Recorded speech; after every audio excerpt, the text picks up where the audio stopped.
I think when you think about long-run impacts, one of the things that's most disturbing is many of the most powerful kingdoms that emerged, especially in West Africa, but also in other parts of Africa, a lot of them were founded and set up and expanded by slave raiders. Some of the most powerful kingdoms were basically rich because of all their slave raiding.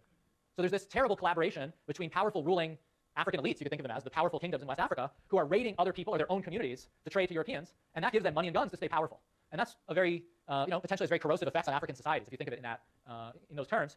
But lots of famous influential kingdoms, the Ashanti in Ghana that people talk about, these were slave trading kingdoms. They got rich trading slaves. That was the basis of a lot of their economic activity. Not all groups. And in fact, Nathan Nunn has some other work, and other historians have written about some kingdoms that basically are some groups that purposely moved into the interior, away from the coast, away from the ports, so they wouldn't have anything to do with the slave trade. First of all, it's very risky to be near these ports because you could be raided. And second of all, you can imagine it's, if you had a choice, it'd be better to set up shop far from those networks. Okay, let me pause for a second and see if there's any questions. People are very glum, as you should be. Yeah. How disruptive was this? You said it was 50 million people?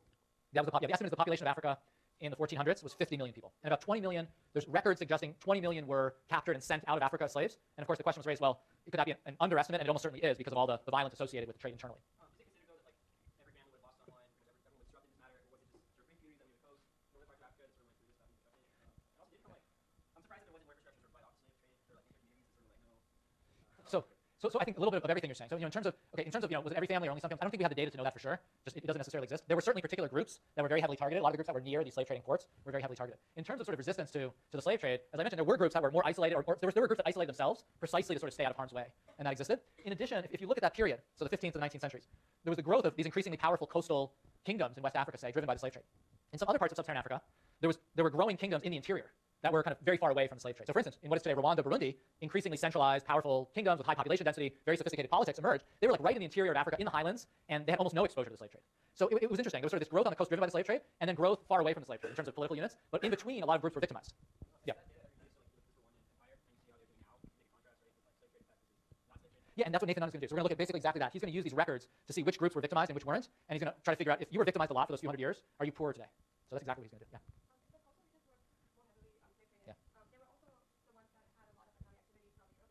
Yeah. Yeah.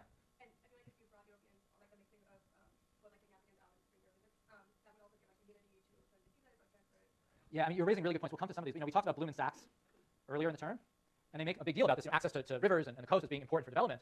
And they say, but so much African population is like way in the interior, far from the coast. Well, one way of understanding that has to do with these centuries of the slave trade, meaning so much population is in the interior in part because groups moved to the interior, they wanted to stay away from the slave raiding areas. And you're right that disruption of movements in the interior could have cost. So I think everything you're saying, there's an interesting link between Nathan Nunn's piece and then Bloom and Sachs. No one makes it explicitly, but you could see some of those results being interconnected in some way.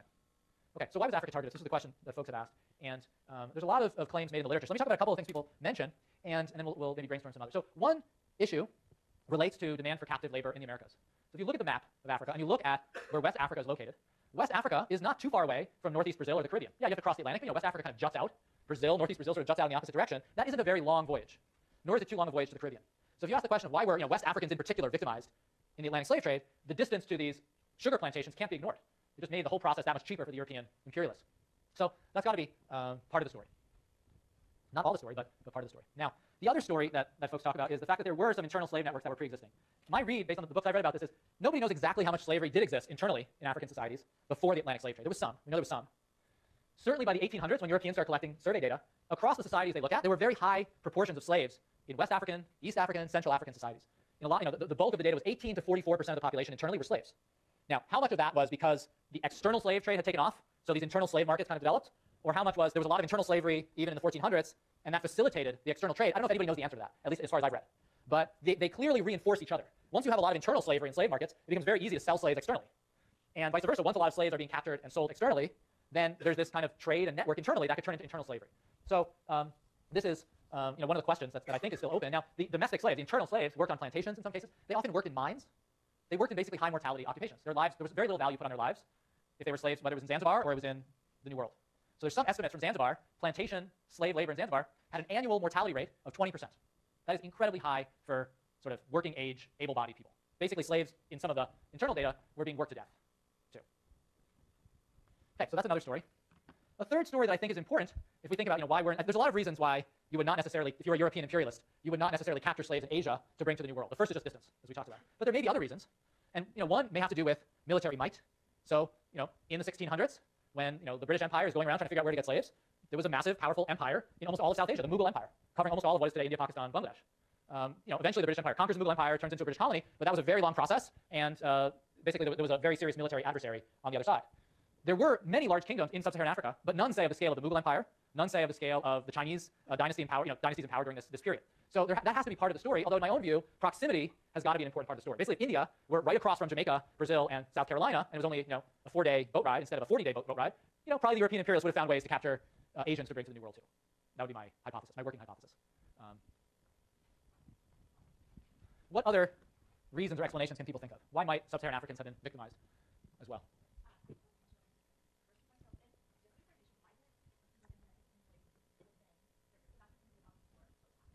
Yeah, so that's a great question. And why wasn't there just enslaving of Native Americans? And there certainly was. And so the early Spanish colonists and Portuguese colonists and British colonists and French colonists tried, and they did in many cases, enslave Native Americans.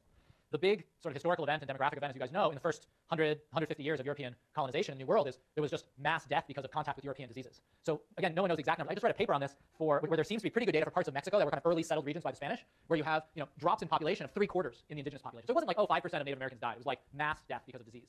And so that's a case where you have all this fertile land and population that's basically died off because of contact with Europeans, and that's where African labor comes in. So I think, again, we can't understand what's going on in Africa without seeing what's going on in the economies in the New World. Yeah.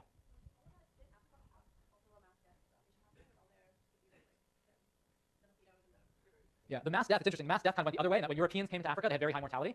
And we'll talk a little bit more about that in the next lecture, but part of the reason why Europeans engaged in very different forms of imperial strategies and conquest in Africa versus in the New World is all early attempts at European settlement or setting up colonies in Africa led to very high mortality rates. It's related to the Acemoglu-Johnson-Robinson point we talked about before.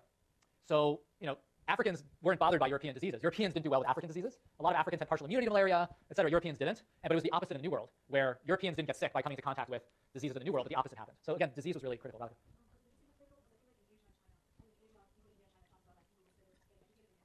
I don't think that's true. I think literacy rates in India in the 1500s were minuscule. So you have to remember that even upon independence in 1947, literacy in India was only about 25%, 30%. So going back hundreds of years, it must have been single digits, is my guess. I don't know as much about China as India. So I think even though there might have been higher rates of literacy than some African societies, I think it would have been very low. That's my guess. Yeah, at least ballpark. And just because if we think that literacy was so low even in the past century, it just couldn't have been very high 400 or 500 years earlier, unless I've got it kind of wrong. Yeah, Martin. Yeah. No, and that was the issue. Even some of the crops that grew well in tropical and semi-tropical parts of the New World were actually similar to some of the crops grown in West Africa. So there were already sort of farming skills that were transferable. So there's communities. So I'll give you one example. In Sierra Leone, the main crop is rice, and people are very good rice farmers in Sierra Leone. They've been good rice farmers for centuries in Sierra Leone. There were a lot of people taken from that part of West Africa to South Carolina, where there's a lot of rice grown. And that was not a mistake. That was done deliberately, because if you got adult farmers, they already had all the skills basically to grow sort of relevant crops. There are communities on the coast of South Carolina. There's a community called the Gula, which is a group of African Americans in South Carolina that speak an African language, and there's still small communities of Gula around today. There's a group with almost exactly the same name in Sierra Leone. So there are links that were very, there were sort of not just the disease resistance, which is clearly important. There were particular skills that were useful in plantation agriculture, which West Africans had because they were already growing the same crops, which Native Americans didn't necessarily have. Maybe they did, maybe they didn't. What's the impact of the slave trade on society? So this is the big question, Nathan Nunn's big question. Before getting to his answers, it's worth thinking through channels. So this relates to our first, the clicker question we had before. So one obvious, issue is if millions and millions, tens of millions of people are being abducted, other millions are being killed, you'll have lower population density and probably less urbanization. That's one channel. And the second point relates to strategies to avoid capture, which I alluded to. So here's some more details.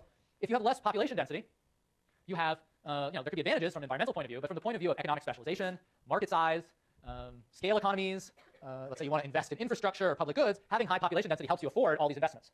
So a lot of people have pointed to high population density as actually historically being a key driver of technological change. So if you look at the Fertile Crescent in the Middle East and you go back 8 to 10,000 years, you see an agricultural revolution that greatly increased population because people had more food to eat. And it's after that point, when you have concentrated population, that you see all these other technological innovations starting. If African population was a lot lower because of the slave trade, some of that may have been slowed down, that process. The strategies to avoid capture are interesting. I mentioned the fact that there are historically documented movements of communities far from the coast, far from slave trading, precisely to avoid getting captured. If that means you move into a remote, less fertile area, far from the coast, far from rivers, far from good land, that's not going to be very good for productivity in the long run. So it links back to the Bloom and Sachs issue that you're basically increasing all your trading costs, but in this case, you're very happy to have high trading costs and transport costs, because then it's hard for the slave traders to get to you. There are communities of people. There's a kind of famous community of ethnic group in Mali, the Dogon, that people may have heard of. And this is a community of people that live in cliffs in a very remote part of Mali. It's very hard to get up there. They're very isolated. They live up these cliff walls. So when they go to get water, it's very dry there, they have to walk down these cliff walls on these little ladders with their jugs, walk 10 kilometers, fill up on water, walk back, and then climb up the cliff wall, hoping they don't break their jug of water. Say, why in hell would anybody live in this area? Like, go move somewhere better. No. In the 1700s in West Africa, with millions of people being taken as slaves, I would have preferred to live in a cliff as a free person than be captured as a slave. And probably a lot of people would have agreed. So it makes a lot of sense to make that choice. Okay, what are some other impacts? There's an issue of time horizons that might matter. If I think I may get abducted, maybe I'll invest less. If I think there's a 1 in however many chance that in my lifetime I'll just get captured as a slave, maybe I won't think about the future as much. And that could matter because, again, if I'm in one of these areas with a lot of rating, I'll invest less in my land, maybe I'll invest less in human capital, maybe I'll become kind of fatalistic. Beyond that, and probably an even more disruptive force, was the fact that the returns to being a slave trader were so high. You could make so much money trading with European slaving trades. So all kinds of energy, time, effort, funding, investment went into setting up slave trading networks rather than doing something that was truly productive. Rather than building factories, rather than growing crops, rather than innovating, rather than building schools, you could think of 100 activities that would be a million times more worthwhile. Lots of the most powerful, dynamic, wealthiest people went into slave trading. That was their business. It's a little bit like one of the analogies you could think of is, there's a lot of energy and good business skills and whatnot that go into organized crime, drug gangs in Mexico. And they're very powerful, multi-billion-dollar organizations in Mexico. There's multiple drug families. All that energy should be going into building factories, getting educated, doing something innovative. All that creativity and energy is going into something destructive. So slave trading, there's a parallel with that. A final point, I think this is really interesting, is think about that case of kids, the case I mentioned, of kids being abducted. The fact that such a large share of slaves were basically children who were kidnapped. So imagine you live in an area where lots of kids just get abducted, and you don't know by whom. Maybe by professional slave traders, maybe by a neighbor who abducts your kid and runs and sells them to the closest slave market. You'll never know. Your kid will be gone. Think about what that does to social cooperation. If you're wondering if your neighbors are going to abduct your children, that's got to be very corrosive for cooperation. There have to be some effects on community cooperation. And in fact, one of the interesting more recent studies, again by Nathan Nunn and a co-author, has to do with trust. When he looked at the areas where there was a lot of slave raiding historically, people on average trust other people in their community significantly less today, in surveys today.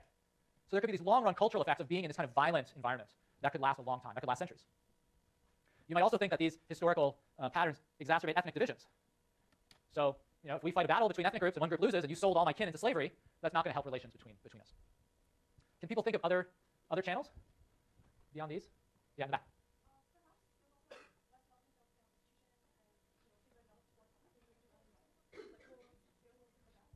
Exactly. I think that's a great point. And that was one of the sort of cumulative effects that people talked about is basically exactly that. There's a change in the nature of political institutions. So what you see during this period, especially in the first couple hundred years of the slave trade, is a lot of well-established kingdoms that had sort of flourished in the pre-Atlantic slave trade era collapsed. The Congo kingdom is one of them. So all these kingdoms that were normal states, not sort of slave trading states, were being victimized. They were unstable. They collapsed. So you have a breakdown in existing political institutions in many cases.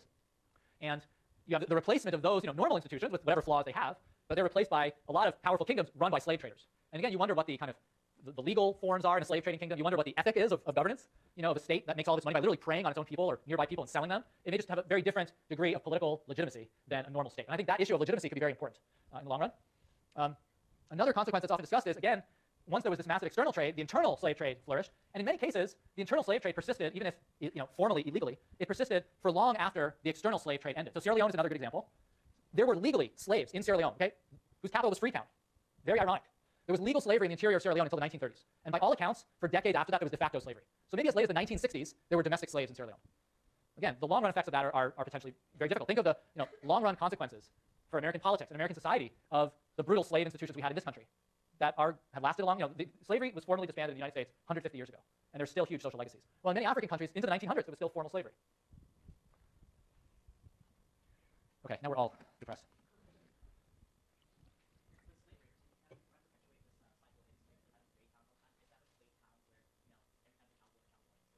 You're saying within sub-Saharan Africa? There were different norms in different parts of Africa about domestic slavery. So in many of the parts of Africa that were predominantly Muslim or were influenced by Islamic custom, there was actually, if there's such a thing, a somewhat gentler form of slavery, in that there isn't the same sort of perpetual generation after generation slavery in Islamic law that there was, say, in the New World. So there were norms that were different. There were also many cases in African societies that those who were captured as slaves were eventually integrated into the community and intermarried in the community. So domestic slavery came in many different forms. As I mentioned, there was also brutal plantation or mine slavery in Africa as well. So there were a variety of forms of slavery, some of which were worse and some of which weren't quite as bad. Martin?